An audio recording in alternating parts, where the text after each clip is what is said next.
The table below shows the number of computers that each student has in his or her household. Okay, number of computer per household 0, 5. Okay, how to interpret this? Very simple. There are 5, see number of pupils 5. There are 5 pupils with 0 computers in the house. Okay, for 1. There are 32 students, there are 32 pupils with 1 computer in the house. There are 4 pupils with 2 computers in the house. There is only 1 pupil with 3 computers in his or her house. This is actually how you need to interpret. Okay, so some students have some difficulty interpreting this. Don't worry, take your time. Okay, slow down. Now, use logic. Okay, how many pupils have at least 2? At least 2 computers means that the number of computers must be 2 and above. So at least 2, 2 is at least 2. So you can actually take this into account.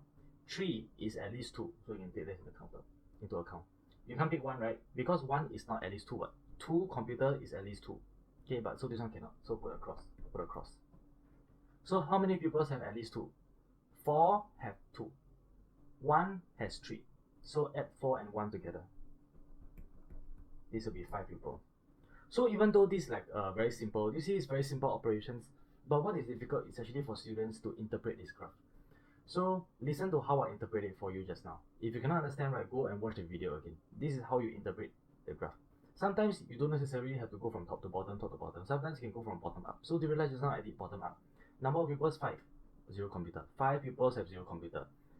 Number of pupils 32. 32 pupils have 1 computer. You see, I go from bottom up. I don't need to go from top to bottom. Not every single graph, not every single table you need to go from top to bottom. Okay, simple. Done.